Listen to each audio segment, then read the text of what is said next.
감사합니다. 기도하겠습니다. 좋으신 하나님, 하나님 정말 좋으신 하나님이십니다. 우리 삼남선교회 우리 권사님들 어린 시절부터 이 교회를 통해서 자라게 하신 분도 계시고, 또 하나님께서 우리 교회로 보내셔서 오랜 시간 동안 믿음의 교제 가운데 믿음의 자리를 지키며 내 가정을 돌보시고 내 삶을 인도하신 하나님은 좋으신 하나님임을 믿음으로 고백하고 찬양하게 하시니 감사합니다. 이분들을 통해 고백된 하나님에 대한 신앙의 고백, 좋으신 하나님에 대한 고백이 오늘 우리 모두의 고백되게 하여 주시옵소서. 좋으신 하나님이 주시는 좋은 소식, 기쁜 소식, 복된 소식, 복음을 듣는 이 시간 되게 하여 주시옵소서. 예수님의 이름으로 기도드립니다. 아멘.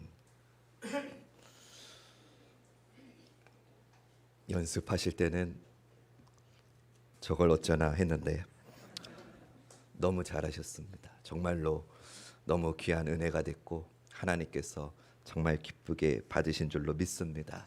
우리 삼남선교회에게 격려와 또 하나님께는 영광의 박수 올려드리겠습니다.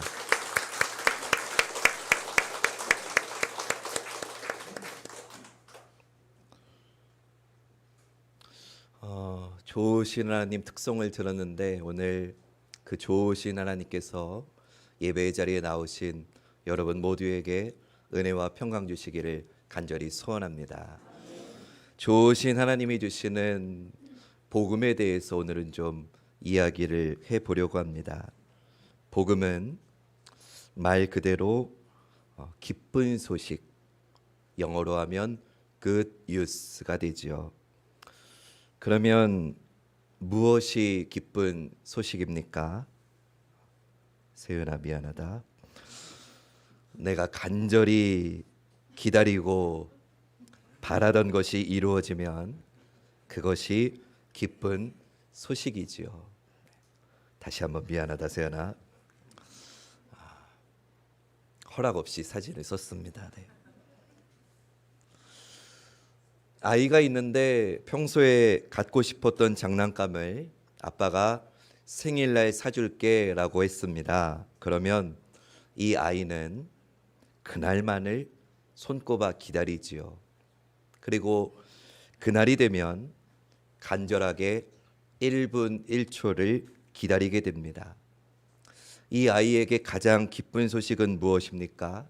아빠가 내가 갖고 싶은 장난감 선물을 사가지고 오셨다. 이게 그 아이에게는 복음입니다. 생사의 갈림길에서 수술을 받으러 수술실에 들어간 환자가 있습니다. 그 환자의 가족에게 가장 기쁜 소식은 무엇입니까?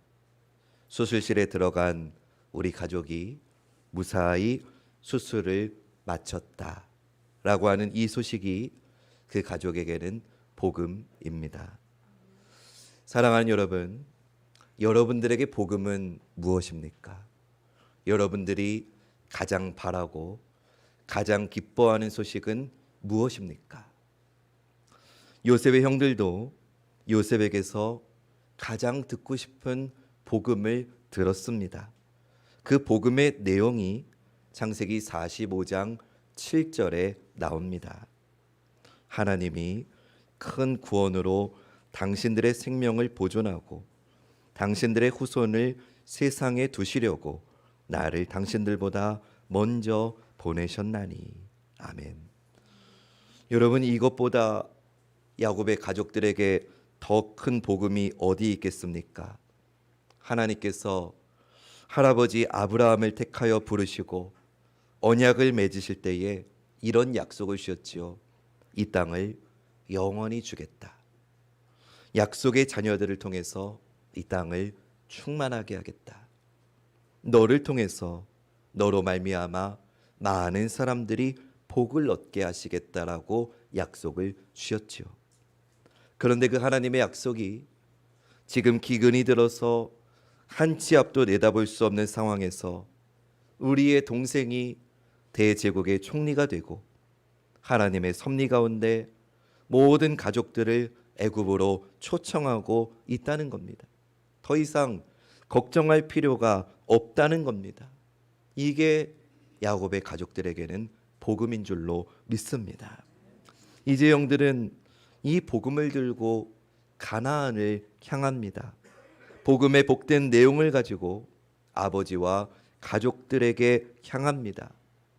아버지가 죽었다고 생각했던 요셉이 살아있을 뿐만 아니라 애굽의 총리가 되어서 우리를 살리기 위해서 우리 모두를 애굽으로 초청하고 있다는 복된 소식을 전하러 가는 것입니다. 저는 오늘 본문을 통해서 복음, 기쁜 소식을 전하는 자로서의 형들의 모습을 보며 무엇이 복음인지, 복음을 전할 때 찾아오는 어려움은 어떻게 극복해야 되는지, 그리고 우리도 복음을 전하는 자로서 어떤 삶을 살아야 되는지를 살펴보며 이 시간 은혜를 나누고자 합니다. 사랑하는 여러분, 우리는 모두 복음을 전하는 자입니다. 우리 한번 고백해 봅시다. 우리는 모두 복음을 전하는 자입니다. 우리는 모두 복음을 전하는 자인데 하나님께서는 우리를 한날 한시에 똑같은 시간에 다 같이 복음을 전하는 자로 부르신 게 아닙니다. 먼저 부름을 받은 자가 있습니다. 그리고 먼저 부름받은 자를 통해서 하나님은 또 다른 부름받은 자를 만들고 세우십니다. 하나님은 형들보다 요셉을 먼저 애굽으로 부르셨습니다. 그리고 하나님은 먼저 부름받은 요셉을 통해서 형들을 부름받은 자들로 만들고 세우고 계십니다. 다시 말해서 요셉이 형들보다 애굽에 먼저 보냄을 받았다면 이제 형들은 아버지보다 먼저 애굽에 보냄을 받은 자가 된 것입니다. 하나님께서 그들을 먼저 부르신 이유가 있습니다. 요셉이 야곱의 가족의 생명을 보존하고 가족 모두의 구원을 위해서 부름을 받았습니다. 그리고 이제 형들은 이 일을 실제로 실행할 사람으로 부름을 받은 것입니다. 이제 형들은 이 영광스럽고 복된 소식을 가지고 아버지와 가족들에게 이 기쁜 복음을 전하러 가야 됩니다.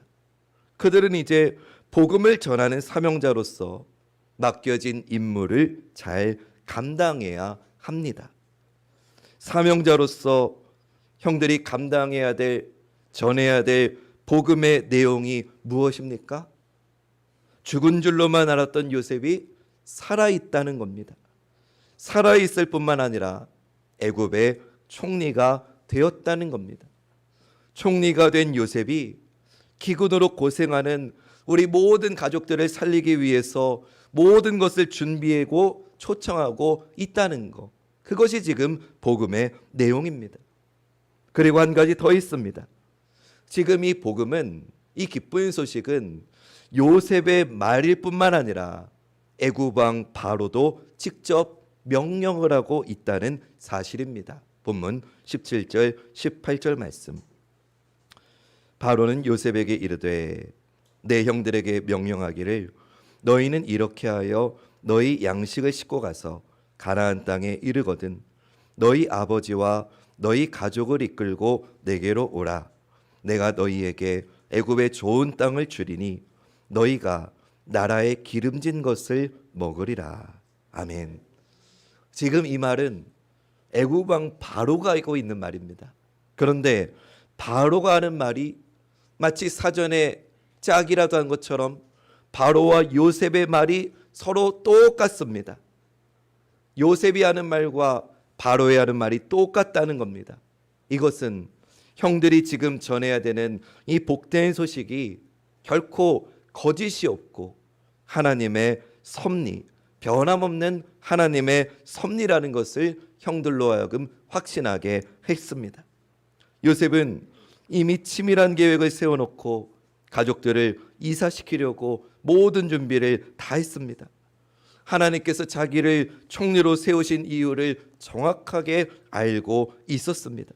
그렇기에 그 복음을 들고 집을 향해서 걸어가는 형들의 발걸음은 가벼울 수밖에 없습니다. 이것을 이사야 52장 7절은 이렇게 말씀합니다. 좋은 소식을 전하며 평화를 공포하며 복된 좋은 소식을 가져오며 구원을 공포하며 시온을 향하여 이르기를 내 하나님이 통치하신다는 자의 산을 넘는 발이 어찌 그리 아름다운가. 아멘. 복음을 들고 산을 넘는 자들의 발길이 아름답다 하십니다. 여러분, 우리가 복음을 전하다 보면 인생의 큰 산을 넘어야 됩니다. 그리고 그 산에는 온갖 두려운 일도 있습니다. 그럼에도 불구하고 복음의 좋은 소식을 가지고 걸어가는 발길이 아름답다고 하십니다. 왜 그러느냐? 오늘 본문 26절 상반절을 통해서도 알 수 있습니다.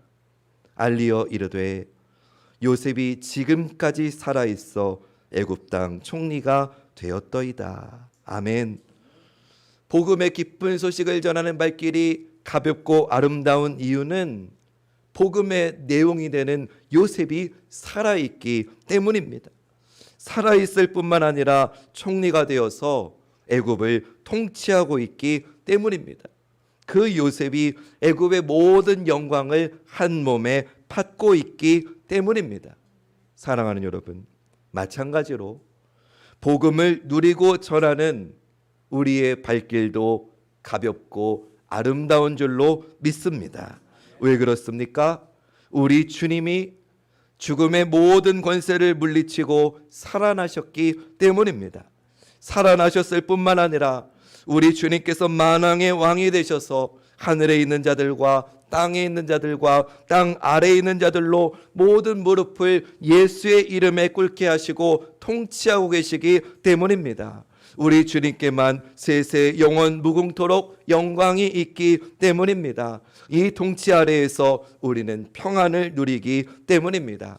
그리스도의 모든 충만한 은혜가 복음 안에 있는 우리에게 부어지기 때문에 복음을 전하는 우리의 발길이 가볍고 아름다운 것입니다. 형들이 전하는 복된 소식의 핵심은 요셉이 살아있다는 것입니다. 우리 한번 따라해 봅시다. 요셉이 살아있다.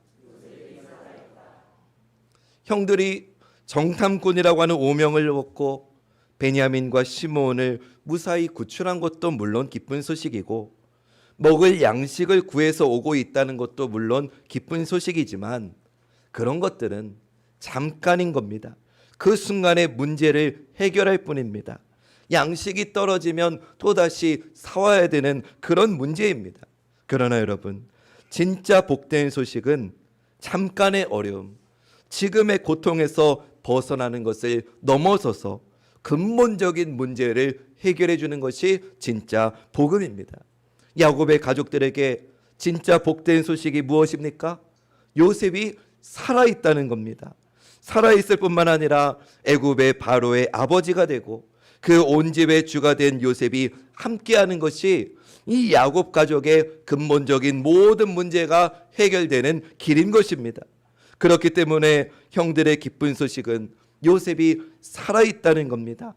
순간과 지금의 문제를 간신히 넘기는 차원이 아니라 요셉이 살아있기에 지속적으로 변함없이 교제할 수 있다는 것, 그것이 진짜 복음입니다. 28절이 그것을 말해줍니다. 이스라엘이 이르되 조카도다 내 아들 요셉이 지금까지 살아있으리 내가 죽기 전에 가서 그를 보리라 하니라. 아멘. 요셉이 살아있기 때문에 야곱이 내가 죽기 전에 가서 그를 보리라고 결심할 수 있는 것 아닙니까?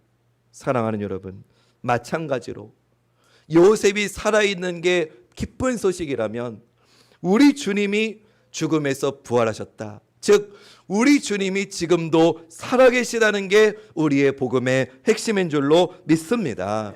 우리 주님은 참으로 부활하셨습니다.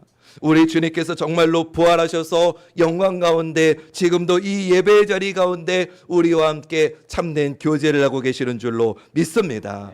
우리 주님이 살아계시기 때문에 우리의 인생을 돌보실 수 있는 겁니다. 우리 주님이 살아계시기 때문에 우리의 생명을 책임지실 수 있는 겁니다.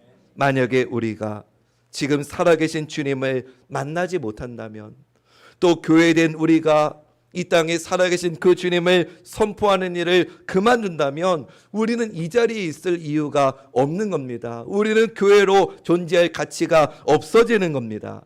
이 시간 이 예배를 통해서 사랑하는 여러분들 모두가 다 살아계신 주 예수 그리스도를 경험하시기를 주님의 이름으로 축원합니다. 살아계신 주님을 경험함으로 참된 생명을 누리는 이 예배 시간 되시기를 다시 한번 축원합니다. 형들의 사명은 아버지와 가족들을 안전하게 애굽으로 이주시키는 일이었습니다. 왕과 총리의 초대장을 전달해서 이 모든 일들이 사실이라는 것을 아버지와 다른 가족들이 믿게 하는 것이었습니다. 그런데 요셉이 그 복음을, 기쁜 소식을 전하러 가는 사명자들이 된 형들에게 주의할 점을 알려줍니다. 자, 여러분, 제가 지금까지 여러분들에게 성경 말씀도 같이 읽자고 한 번도 하지 않고 지금 여러분들이 눈을 감고 계시든 주무시든 죄송합니다, 자빠져 계시든 아무 상관 안 했는데, 자, 여러분, 지금 이 순간만, 끝까지도 아닙니다. 제가 지금 요 몇 분만 단 한 분도 빠짐없이 좀 이 시간만큼은 집중을 해주시길 부탁을 드립니다. 그리고 우리 24절 말씀, 오늘 말씀 중에 가장 저에게 감동을 준 말씀인데, 우리 24절 말씀 여러분들이 할 수 있는 큰 목소리로 함께 읽어보겠습니다. 시작.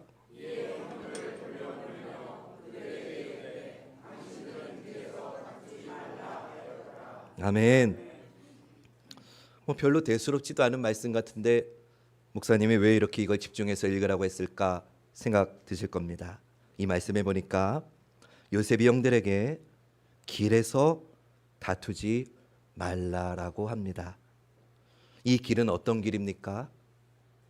집으로 돌아가는 길이죠. 가는 길에서 다투지 말라고 합니다. 요셉의 이야기에서 형들은 시기심으로 늘 다툼이 있었습니다. 그러나 하나님의 섭리 가운데 지금 많이 변했지요.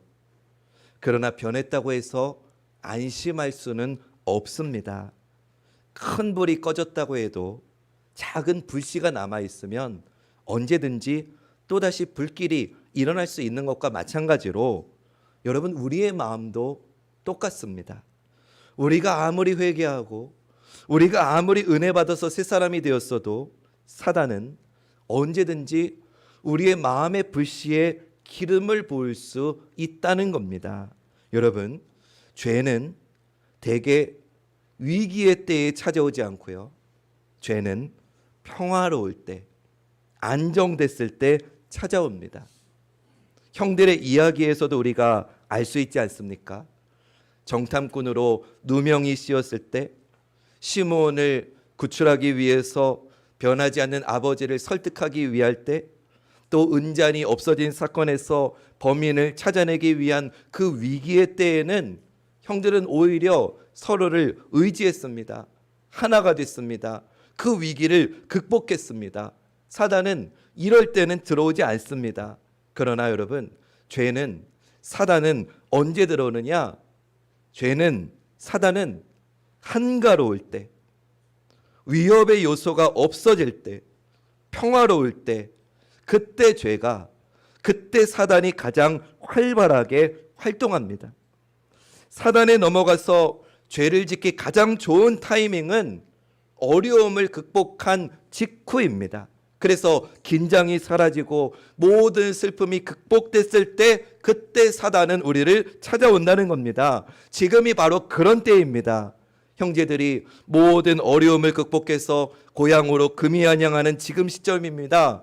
요셉이 살아있다고 하는 기쁜 복된 소식을 들고 고향으로 떠나는 지금 이 순간이 바로 죄에게, 사단에게 무방비로 노출될 수 있는 순간이라는 겁니다. 이 위험한 순간을 조심해야 되기 때문에 요셉은 형들에게 다투지 말라고 합니다.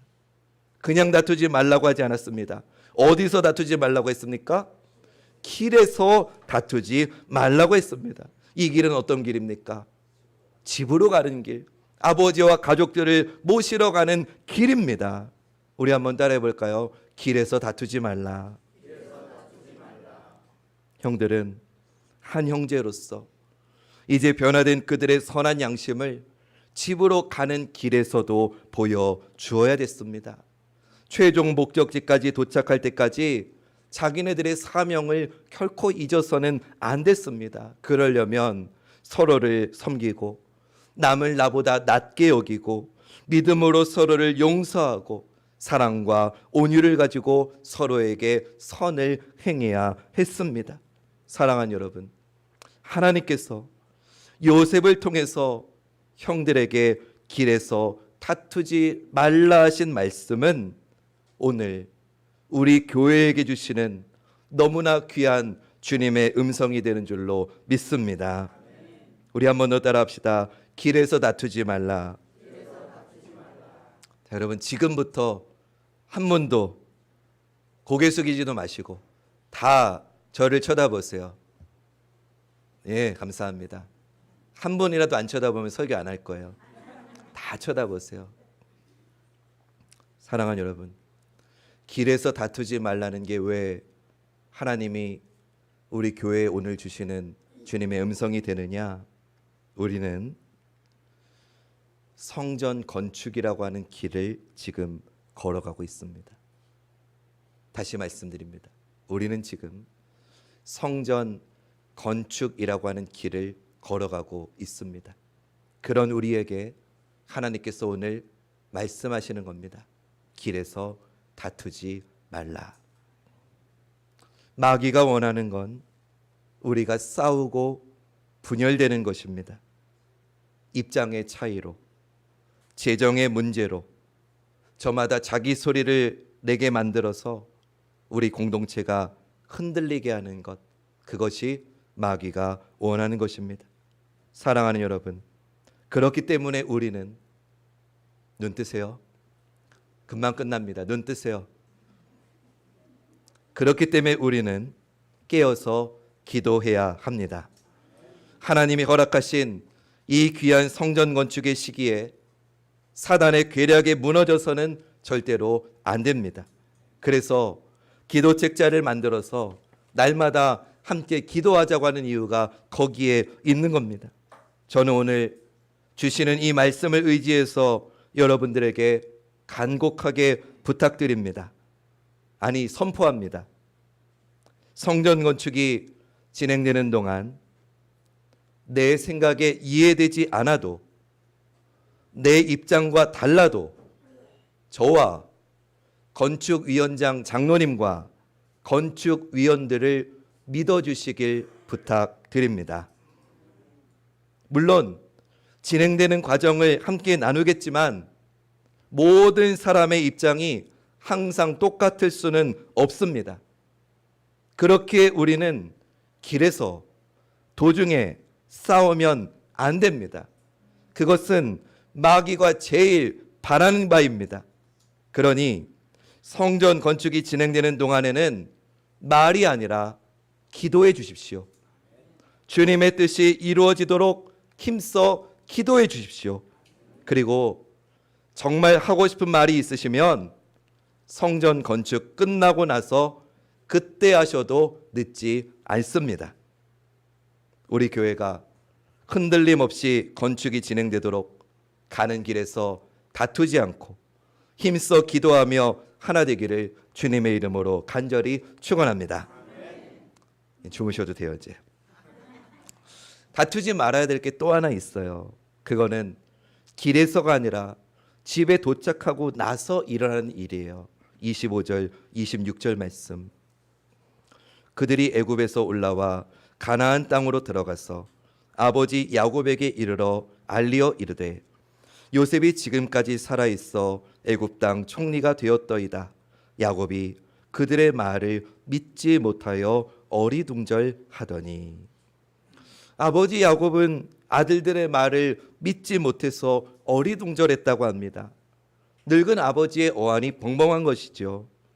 그런데 여러분, 예전에 형들이 요셉을 노예로 팔아넘기고 나서 그의 채색옷을 벗긴 다음에 죽었다는 알리바이를 만들려고 짐승의 피를 묻혀서 아버지 야곱에게 갖다 주었을 때 그거는 거짓 보도였습니다.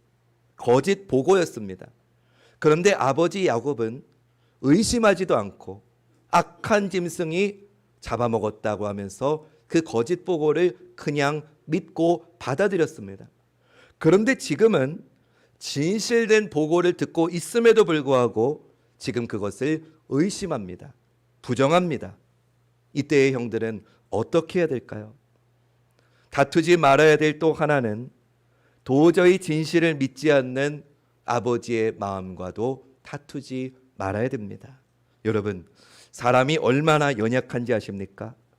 자기는 선과 진리를 다 안다고, 또 자기는 인생의 모든 사리를 다 분별할 줄 안다고 생각하지만 얼마나 많은 사람들이 거짓과 불의는 쉽게 믿으면서 역으로 참된 진리이시고 유일한 소망이신 예수 그리스도를 거부합니까? 믿지 않습니다. 여러분, 제가 종종 신림역에 나가보면은요, 그 신림역 역마다 어떤 때는 뭐 성격 테스트를 내준다, 또 어떤 거는 뭐 심리 유형을 분석해 준다, 뭐 상담을 해준다, 그림 치료를 해준다, 미술 치료를 해준다, 별의별 거 다 했는데 제가 그거 뭐라고 했어요? 벌써 까먹으셨어요? 신천지라고 말씀드렸잖아요. 사람들은 다 자기가 똑똑하고 자기가 모든 사리를 다 분별할 줄 아는 줄 알지만 거짓은 쉽게 믿으면서 정작 진리 되시고 소망 되시는 예수 그리스도의 복음은 거부하고 있는 지금의 현실을 우리는 지금도 보고 있지 않습니까? 그럼에도 불구하고 우리는 그런 세상 사람들과 다투지 않아야 됩니다. 우리에게 필요한 것은 기다림과 인내입니다. 말씀을 보면 우리 예수님께서는 이렇게 말씀하셨죠. 믿음이 적은 자들아, 어리석고 마음에 더디 있는 자들아, 이렇게 책망은 하셨지만 우리 주님은 어느 누구도 내치시고 포기하신 적이 없다는 사실을 우리는 기억해야 됩니다. 주님은 우리의 믿음이 항상 부족하지만 그럼에도 우리를 인내하며 끝까지 받아주셨습니다. 왜 그러셨습니까? 복음은 모든 것을 이기기 때문인 줄로 믿습니다. 요셉이 시기심 때문에 죽음의 구렁텅이에 빠졌습니다. 노예로 팔려갔습니다. 모함에 의해서 감옥살이를 당했습니다. 온갖 수치와 모욕과 고통을 받았습니다. 자유를 빼앗긴 채 불명예의 인생을 살았습니다. 그런데 우리도 그렇다는 거예요. 우리도 말씀 따라서 진실하게 살아가려고 할 때마다, 우리가 주님의 공의를 실천하려고 할 때마다 세상의 불의와 거짓이 우리를 얼마나 비웃는지 모릅니다.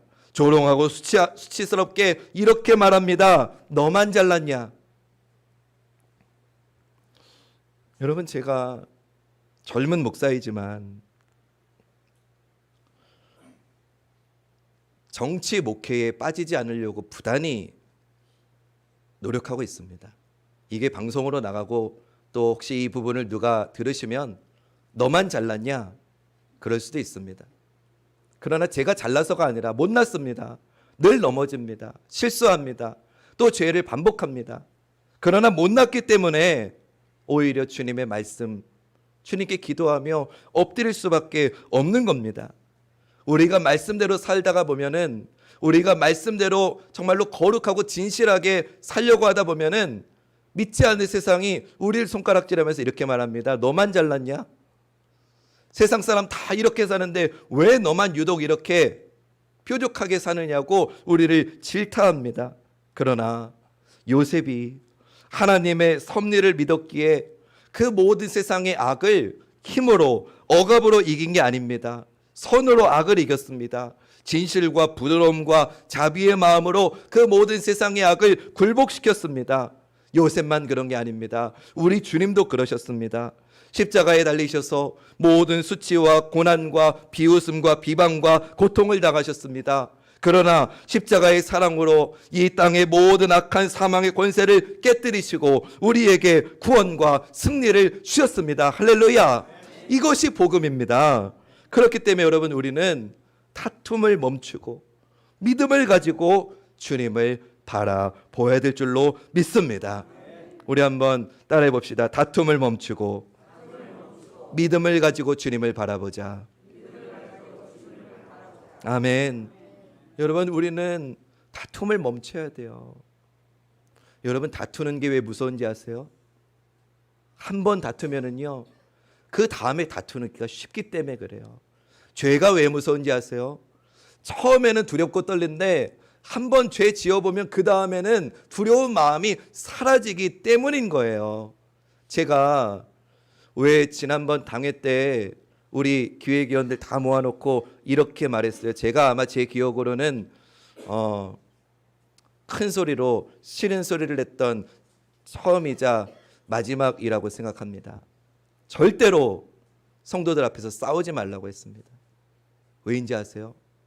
한 번 싸우면 두 번, 세 번 싸우는 거는 일이 아니기 때문에 그래요. 사랑하는 여러분, 우리는 다툼을 멈추고 믿음을 가지고 주님을 바라보아야 될 줄로 믿습니다. 요셉이 아버지와 형들을 이주시킬 때 모든 것을 완벽하게 준비해 놨어요. 이사를 위해서 짐을 챙기거나 옷을 싸지 않아도 됐어요. 왜입니까? 이미 최고급으로 다 준비를 해 놓았기 때문이죠. 야곱의 가족들이 걸어서 애굽으로 가지 않아도 됐어요. 최고급 수레를 다 준비해 놓았기 때문이죠. 이럴 수 있었던 이유가 뭡니까? 자기 아들 요셉이 통치하고 있는 곳이기 때문이었죠. 사랑하는 여러분, 마찬가지예요. 우리 인생에도, 우리의 가정에도, 우리 교회에도, 우리나라 이 민족 위에도 우리 주님이 통치하시는 이상 우리는 아무것도 염려할 것이 없습니다. 제가 지금부터 굉장히 멋진 말 하나를 할 건데 너무 멋져서 여기 올려드리지도 않았으니까 펜이 있으신 분은 적으셔도 돼요. 염려는 주님의 통치를 인정하지 않을 때 찾아오는 불청객입니다. 아무도 멋지다고 생각 안 하시나 봐요. 염려는 주님의 통치를 인정하지 않을 때 찾아오는 불청객입니다. 내가 통치하니까 불안한 거예요. 성전 건축도 마찬가지예요. 내 능력으로 하려고 하니까 불안한 거예요. 염려가 되는 거예요. 재정 문제, 여러 가지 상황의 어려움, 이따가 기도회 때 나오시면 하나님께서 우리 성전 건축에 어떤 은혜를 베푸셨는지 제가 총 요약해가지고 말씀을 드릴게요. 기대하면 나오세요. 이항원 성도님 나와보세요. 네. 나와보실 가치가 있어요. 우리 교회는 성전 건축 기도회를 나와야 어떤 교회인지 알 수 있는 교회예요. 두 분이 특별한 바쁘신 일 없으면 꼭 나와보세요. 여러분들도 마찬가지예요. 다른데 뭐 약속 있으실지도 모르겠고 뭐 그냥 피곤해서 집에 가서 쉬고 싶다고 하실지 모르겠는데 나와보세요. 여러분, 주일 예배는 믿음이 강하신 분이나 약한 분이나 다양한 분들이 계시기 때문에 제가 보편적인 설교를 하는 거예요. 두루두루 원만한 설교를 하는 거예요. 근데 주일 오후 찬양 예배 때 나오세요. 그러면 정말 우리 교회가 어떤 교회인지 알 수 있어요. 우리 담임 목사가 어떤 가치관을 가지고 하나님께 매달리고 있는지 알 수 있다고요.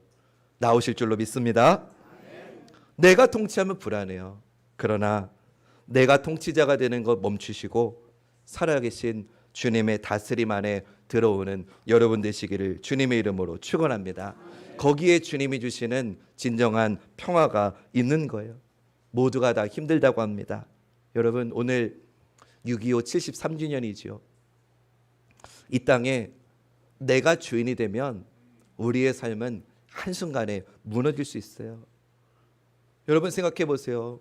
북한의 김정은이가, 저 김정은이라고 할 수 있어요. 저보다 3살이나 어려요. 김정은이가 어느 날 술 퍼먹고 요새 뭐 불면증에 걸렸다고 뭐 그런 기사 나오는데 자기가 너무 스트레스 받아가지고 핵미사일 단추 누르면 그럼 다 끝나는 거 아니에요? 뭐 아무리 뭐 무슨 미사일로 뭐 요격을 한다 어쩌고 저쩌고 한다 그거 날라와서 터지는 순간 어쩌면 살아있는 게 더 살아남아 있는 게 고통스러운 현실이 될 수도 있다고요. 그게 당장 1시간 뒤에 그럴 수도 있다고요. 그럼 그거를 누가 지켜줍니까? 내가 염려한다고 내 인생, 우리 가정, 우리 교회, 이 나라, 이 민족을 지킬 수가 없는 거예요. 하나님이 주인 되실 때, 하나님과 동행할 때 우리가 그곳이 하나님 나라가 되는 줄로 믿습니다. 복음을 전하는 자의 사명은 주님과 함께할 때 가능한 거예요. 여러분, 여러분이 주인 되셔서 아둥바둥해서 염려하는 인생 이제 그만 종식하시고 하나님이 주인 되셔서 그 주님께 주인됨을 내어드려서 진정 여러분 마음속에 찾아오는 하늘의 샬롬을 누리시기를 주님의 이름으로 축원합니다.